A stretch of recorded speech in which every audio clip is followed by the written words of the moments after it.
Thank you very much, and I hope you find this interesting, and I hope my pointer works. Okay, so today I wanted to tell you something about a vision,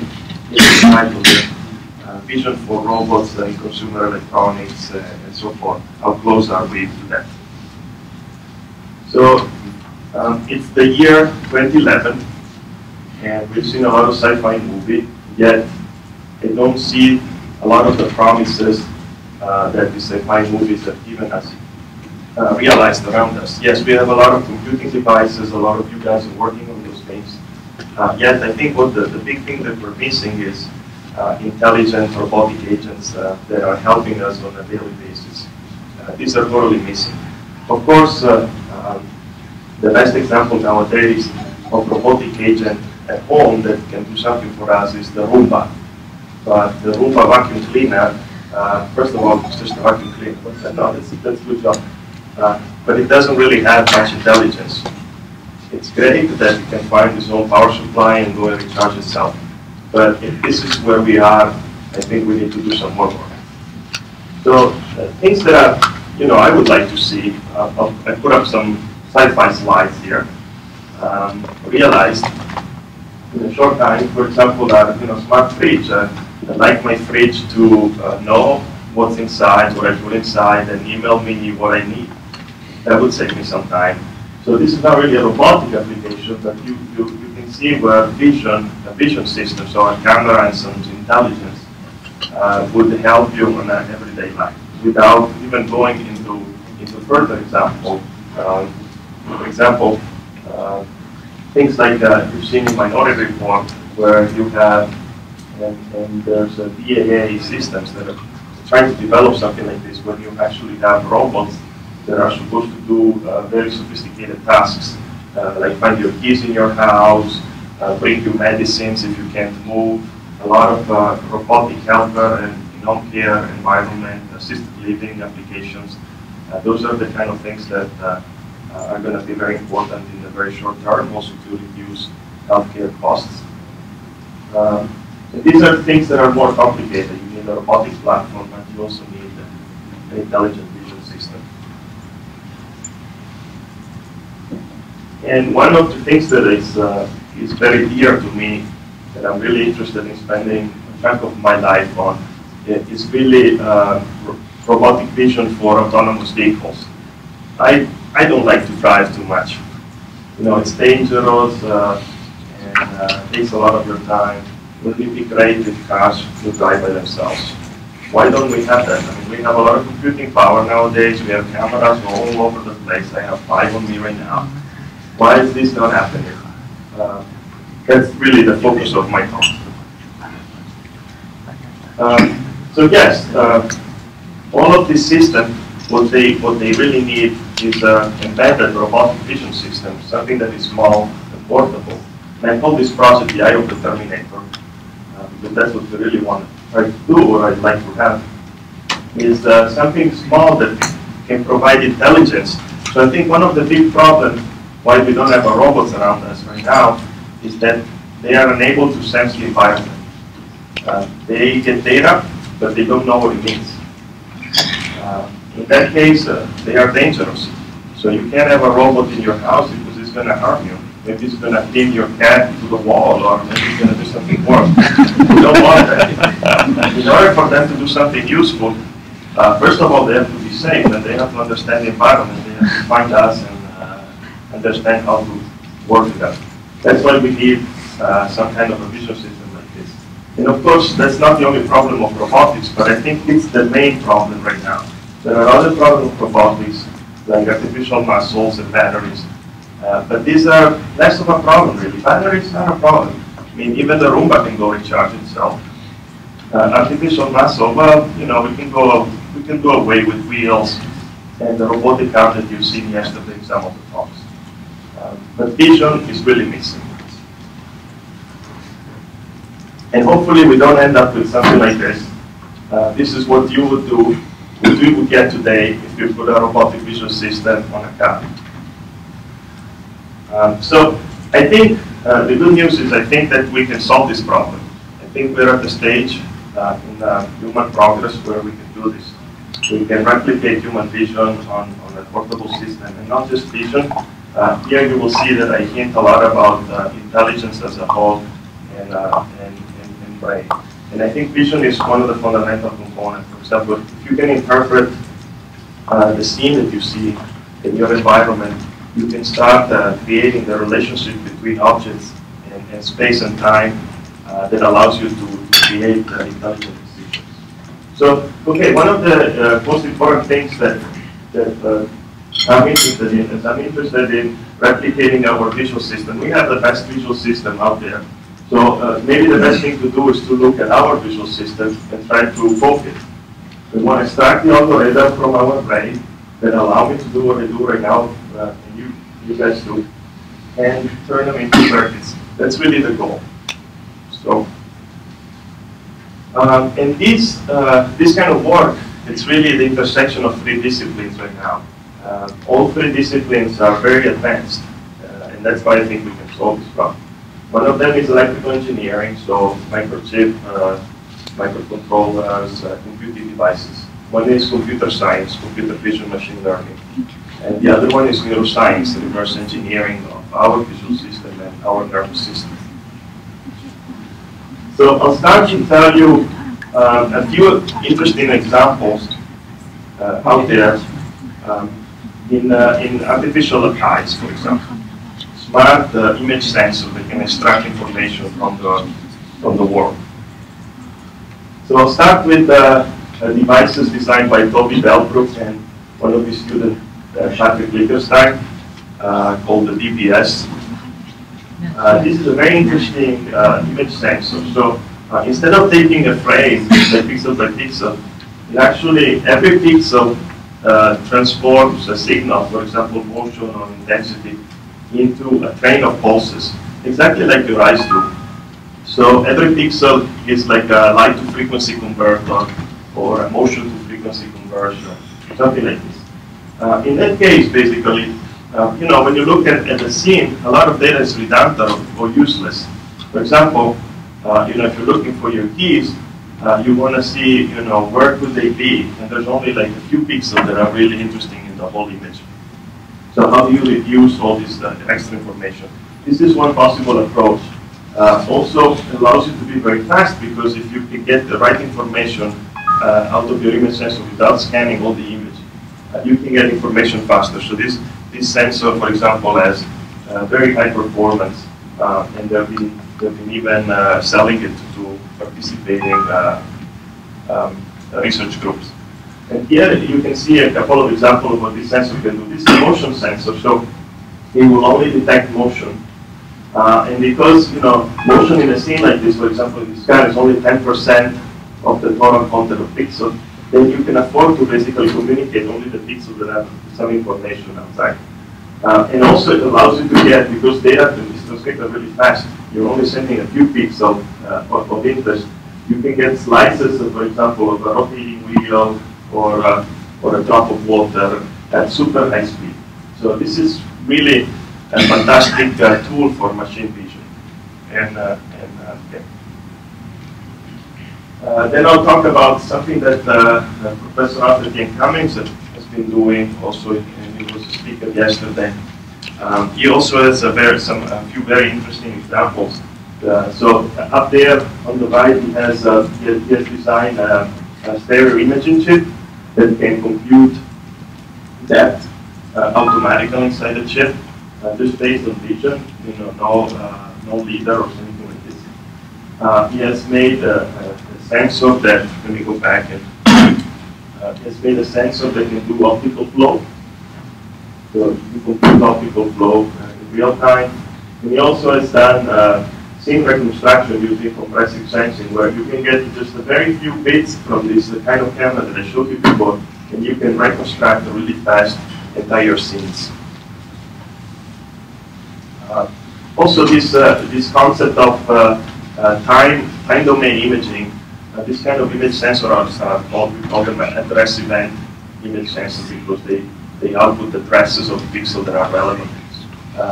Has been taken also to the next level by this group Institute of Technology in Austria, Christoph Bosch in particular, would talk Toby Delbrook design, and he really brought it to very, very powerful commercial applications. So actually, he took concept from both Jonathan Cummings and Toby Delbrook, and he combined them. So he has a pixel that can see changes, and he only transmits the intensity of pixels that change. In that case, sometimes your camera is stationary here, and most of the pixels have the same value, so there's no point in retransmitting every frame the same value. You only retransmit the one that you need. So this is an application of, I think it's a 320 by 200 image sensor for automotive application. I think it's really great work. Then I'll show you a little snippet of our work in smart sensor that we've been doing in the recent year. We've been doing what we call a T-mode sensor. So it's a sensor that has a compact pixel, and it can do both intensity, motion, and contour at the same time. So you can extract all this kind of relevant information from the scene.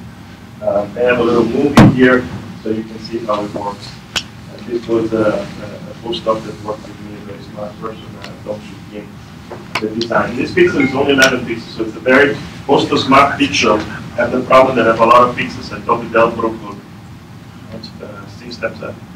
But unfortunately, large pixel because they're trying to do extract information. This one, instead, with just 11 pixels, can do 3 things. So here you see the results of we can create a spinning wheel and test. You can see intensity image, the contour image, and now when it starts moving, you can see also the price moving. Okay, so this is great. All these smart cameras are great, and I think they can be applied in a lot of different applications, but they are a bit limited in the fact that they target some specific data. So, for example, you're trying to look for motion, or you're trying to look for changes, or you're trying to look for something red. In a way, you can think of them as hacks. So I try to extract just that information and throw away everything else. Unfortunately, the world is not like that. Sometimes we don't know what kind of information we need to go for. So we need something more. We need a general purpose vision system, not just a smart camera. Okay? Maybe something that takes a standard conventional camera, the one we have in our cell phones, and does something with it. By the way, smart sensors are really great also in terms of power. So if you try to make a little system that is designed to do something specific, you can get them down to microwatt of power, which is really amazing. So I'll talk a little bit about how do you go by doing this, and how do you take inspiration from our brain, our nervous system. So this is really extracting the algorithms that run our visual system and implementing them in our project. So unfortunately, if you look at the visual system right now from a neuroscience point of view, it really consists of a lot of different areas. In this diagram, although it's complicated and it really looks like the one that we usually work with on an everyday basis, unfortunately, this diagram only shows the connection between modules that are vaguely defined as well. So we don't really know too much besides maybe V1 in this area here. We don't really know too much about what these modules are actually doing. We just know how they're vaguely connected. So that's not really giving us too much information, is it? Also, we don't have really good neuroscience tools. The tools of neuroscience, they're equivalent to having, to open up a microprocessor and poking you with a tiny wire and try to figure out how it works. We are at that level. It's pretty sad. So we need more work in that area. But we can solve this problem by bringing together multiple things and trying to extract the main ideas, basically.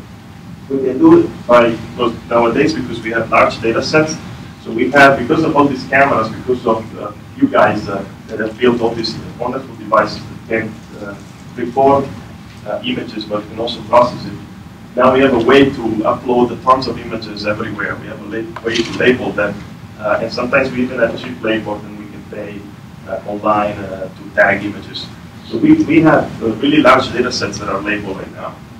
We have really good advances in machine learning that most of the times it's fairly simple, but now with the computing powers that we have, it's really advancing because the learning is quite tricky. Why is learning tricky? It's very simple. If you had a son or a daughter, you know that they take 10 years to learn how to operate in the world. Really, they take about 1 or 2 years how to get around in the environment. And you want your computer to do it in a day. So that's why learning is very expensive. Then we have cheap and powerful computers, as you all know. So one of the models of visual system, but brain in general, that I'm really fascinated with is two collaborators that work really closely with me, especially Jan LeCun, who's the inventor of these devices. And these are convolutional neural networks. Really, they're just large neural networks, the kind of neural networks that you read or you studied in class. It's very simple. So there's you add all the input into a unit, and you go for non-linearity, and then you have multiple layers of these things. The good thing about what Jan LeCun designed was a system that could operate on convolution. So it could take advantage of the repetitive data, both spatially and temporally, that you have in images. But this can be done for sounds or all very complex data streams. So convolutional neural network is basically a multi-layered neural network. It's very similar to the multi-layered neural network that I showed you before in this neuroscience depiction. And at the same time, it combines basically all the important elements. So simple computing elements, distributed memory, and ability to learn, and ability to do something useful. So I'll talk about the vision system, and here the thing that you see our latest board that we developed with Pico Computing, FPGA embedded system company that we've been working with. But I've also worked, I'll show you in a second. Another interesting example of vision systems that are out there are the one from Bernardo Linares Barranco, who works in Spain. He actually takes a very interesting approach, the same kind of approach of address event, of mimicking the brain pulses. And he designed convolutional chips. So chips that can do in analog mixed mode convolutions, which is basically massive multiply accumulate arrays. In this case, he has a 32 by 32 or a 64 by 64 Mac unit. That's what you would define it. And he operates basically on this address event representation. So this unit is extremely low power compared to an array of 64 by 64 Mac units. See here you can see what they can do. For example, he can shuffle cards. These are cards that are swept really fast, taken with an address event camera, and he can recognize the symbol in the card with very high speed. And so this marries both the fast cameras, smart sensor, and also processing that is brain inspired. He also has done, they have done in Europe, this group and a lot of other universities, have put together a massive brain-like system with these devices that has been very promising. Another group that I think has done really great work is the group from SKIES in Korea. They have done a lot of SoCs for vision. And with the artificial vision system, I don't mean image processing or cleaning up a video. I mean really converting the video to text.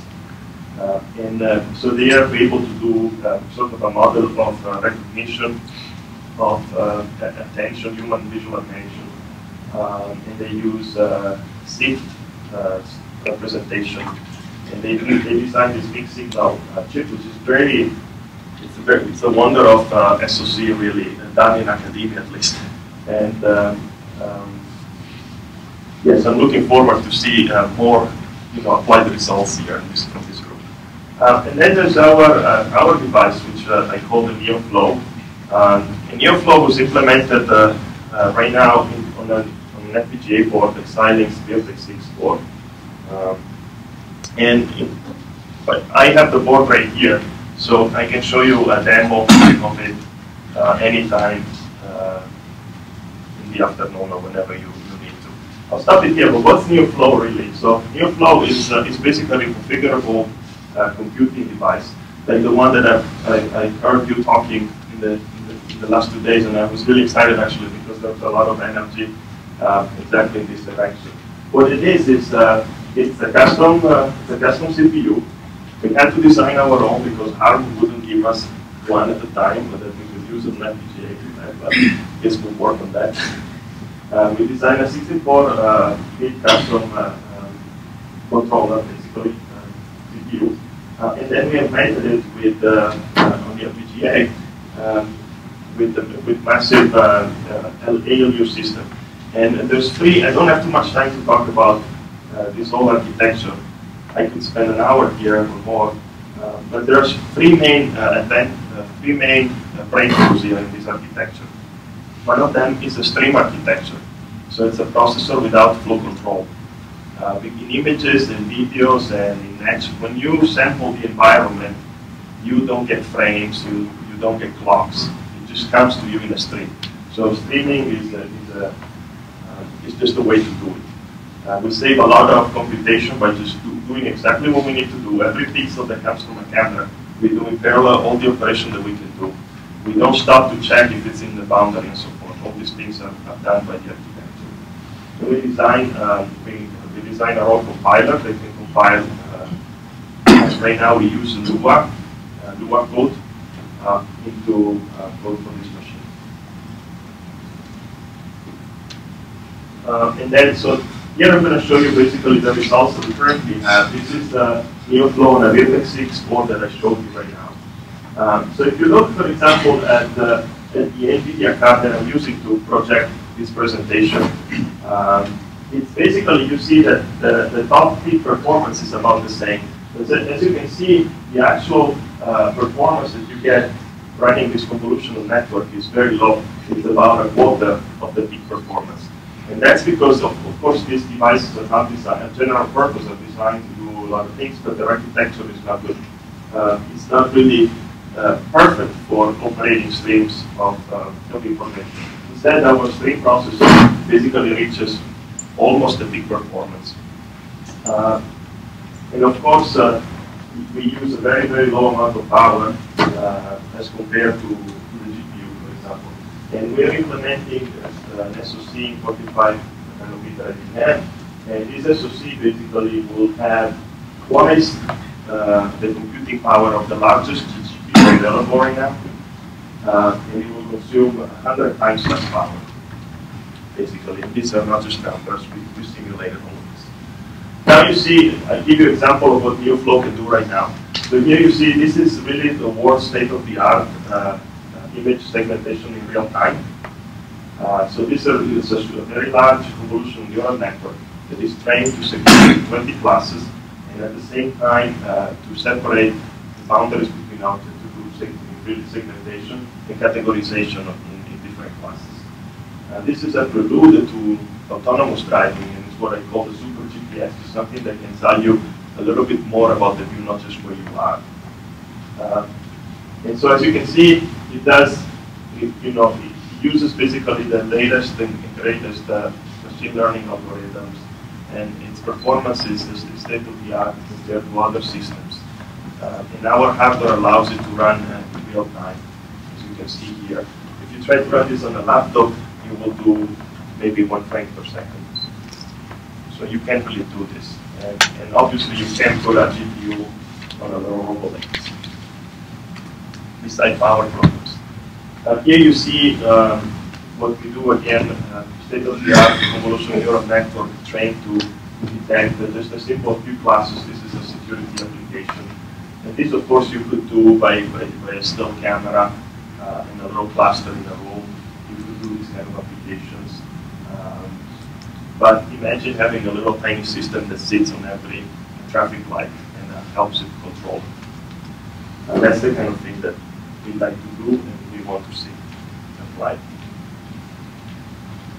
And I can show you more examples later. So yes, we are also trying to do this SoC, although it's not exactly our bread and butter. In fact, I'll probably need some help from all of you. We've been working for a year on converting this design, which is validated on FPGA, into an IBM process, which is really not intellectually, shouldn't be that intellectually challenging. Most of the intellectual challenge is really the algorithm and support, but it's taking us a long time. And playthroughs and other things, but we'll talk about that. So this SoC will run approximately 2 to 3 times the speed of FPGA system. Of course, it's not optimized to still standard library, but it will be capable of producing about half a tera for about 2 watts. So it's basically, this is really, we are already in this FPGA implementation. Is one of the, practically the largest performance embedded vision system in the world. Well, so if you allow me to share a few thoughts here after all of this, I'd like to tell you what I think that we might be working on together. So I see there's a problem nowadays with SoC development, and I think the biggest problem is same that has been harming also programming. The problem is the table tower problem. Too many tools doing very little different things, different languages. To design this SoC, we have to use synopsis, cadence, and mantra. I don't see why. Why can't we just use one tool? Why can't we talk the same language? We also had problems because we had to basically redesign our own DDR3 controllers. Because why? Because we are academics, and I didn't have $100,000 to give synopsis for one memory controller. But memory controllers are something that should, by now, open source. Why? Because it's going to impede progress if we don't do these things. We need more open source hardware. We have open source software right now. We need more hardware like OpenForce. We need to share more devices. And I think one of the models, we can talk about this for a company, is really, why don't you just sell your hardware, but give away part of the system so we can all use it and create system faster. So we had to spend 3 months basically redesigning a DDR3 controller, which is nothing but a delay line, but it wasn't really available. IBM and ARM changed our SRAM memories 1 month before the deadline, and with a team of 3 people, it takes 5 days to recompile this whole SoC. You can imagine what happened. And then we were using a Tapo IBM, the Tapo foundry with IBM, but IBM really didn't give us much support. I really don't understand this. This is an old technology. They were giving it away for companies and universities to use. Why don't they just give us their design flow? It would be just easier instead of us trying to reverse engineer that. So, what are the world needs in SoC? This is just my opinion. I might take it with a grain of salt. So we need more open source hardware. We need to share more hardware. We need easy chip design and prototyping tools. I see EDAs are basically like Microsoft 10 years ago. And I would like them to be more like Apple, something that anybody can use. That it doesn't take 1 year to train students on an EDA tool. Something that is simplified. We want something that maybe abstracts different technology scales. But maybe it's not the best, the highest performance thing, but something that allows you to prototype quickly. And I would recommend companies to sell hardware, but try to spread the knowledge. But make your I/O open. Let's use the same kind of system so that we can talk the same language. Communication protocols and things like this should be completely open and shared, and we should have a key course for that, because it's silly that each one of you has to spend months doing a USB controller or spending a huge amount of money on it when we're all using it. We need to train the next generation of thinkers, so we need to make it easy especially how to design tools and things like that. We need to make it easier for even teenagers to get into SoC, to maybe design something. Now everybody can buy an FPGA with $100, and a lot of people are designing their own microcontroller. Okay? We should be talking the same language when we're using these components. And then this will make science even fun, you know. So we can take these kids away from Facebook and put them into something more useful. And we should always be curious, I think. So tell your kids and every young person to be curious, to try to do this together. So I was really excited last month because People Computing told me about SoC, and I missed that in the news. But I heard many of you talk about this integration of really processor and FPGA. I think this is great. I think that's just the future of computing. I think we need something like this. I'm just taking data as an example.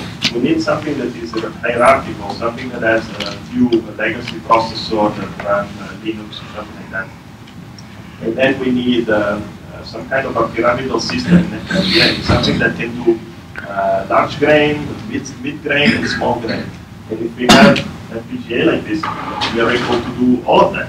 So I can do, there are parts of this convolution neural network that require large grain size, for example, convolution, but there are a lot of dot product operations that I don't want to hog my CPU with. So I could make an array of multiplied units and get away with that.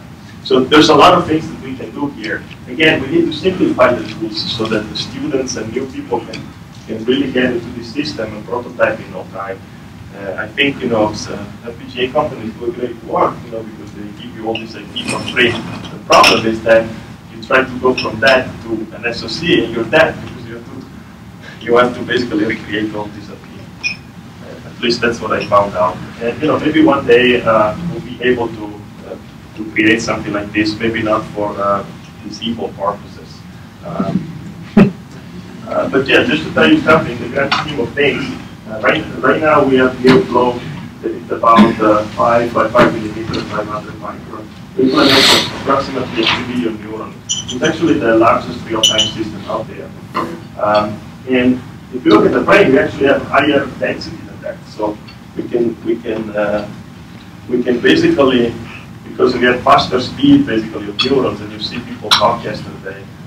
Professor Lee and Dr. Lee was mentioning this. We have higher density than the brain, but the problem is the brain has a lot more neurons. So we're still behind. The brain has 10 billion neurons or something like this. We can implement in our SoC right now, we can implement a few million. Although really, there's a lot of redundancy in the brain.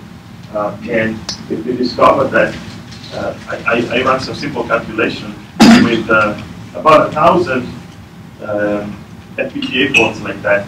I can basically reproduce the entire neural network of a brain. So it's not very far. Moore's law. Every 18 months, 2x down. So I calculated that it will take 20 years to do this. So maybe before I retire. And I hope that I'm going to see it with you guys. So don't worry right now. We don't have to come from the Terminators. We still have a lot of work to do. Hopefully, we can do it for useful things. I'd like to just acknowledge these are the main people that work on the vision system. That is speaking algorithms, I will leave them off. Then Parabé, that is basically the designer, the architect of this system. These are all people that have worked. So it's a small team, but we've done a lot in the last few years. These are people that work with me over the last 10 years. I owe them everything I am. And of course, finding images and so forth. And thank you for your attention. I'll take any questions now during lecture. And I have the device, so if you want to see a demo, we can do it. Thank you.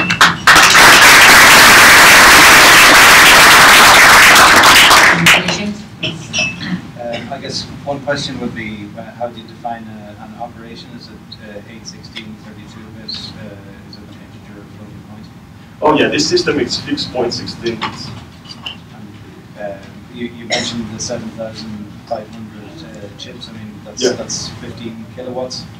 your brain's about 25 watts. Yeah. There's a big difference there. Yeah. I don't know what to say, but those are the numbers. Yeah, that's those are the numbers. We gotta get there eventually. The copper meat implemented Yes. the silicon retina. Yes. Back in the 90s, right? Yes. You use the analog circuit. Yes. Can you comment on the approach using the analog? Oh, yes. Analog theoretically can be much more efficient, right? Yeah. In terms of the pixel you process power, but then you lack the programmability, like the digital. Yes. And you see anything that can mix them together, so you got an advantage of you because our retina is the analog, right? Yes. But you want a digital programmability. Yes. How do you mix them together? So I'm actually the second generation, academic son of Camperbeat. Ralph and Cummings that you saw yesterday was more like a 1.5 generation. So we actually worked on analog when I was in grad school. I was working exactly that. But one of the problems is it takes forever to do analog chips to work. They have a lot of problems to stabilize them and so forth. But a lot of these things that I showed you today, like programmable, Linares Barranco, so forth, they are mixed signals, so they have analog core. And one of the problems is that really you need a lot of real estate while in digital you can kind of reuse hardware over and over, you can reprogram it and reuse it, and that's what we do. If you try to make an analog neural network, you sort of have to unroll it completely. So you need to have all the neurons down in silicon, and that's just a lot of area. And it's hard. So there are people like Bobena Boain and Stanford that are doing these things. It's just, it's analog hard. Well, 3D package may be a way. You have the analog on Yes. one chip and you digital on another chip, and the TSV put them together. You got have a bus. So we love 3D. I mean, we've been working with it for 5-6 years. One of the first chip in MIT Lincoln Labs. Involved with university and a lot of examples. We learned from them. We love it. It's just the tools are not there, and I can't get foundry runs. I mean, it took 1 year to make one chip, and we can't afford another much time, even in academia. Yeah. So Yes. just one more question. I noticed you have 2 cameras. Is your system stereoscopic, and are you able to do depth sensing within that kind of?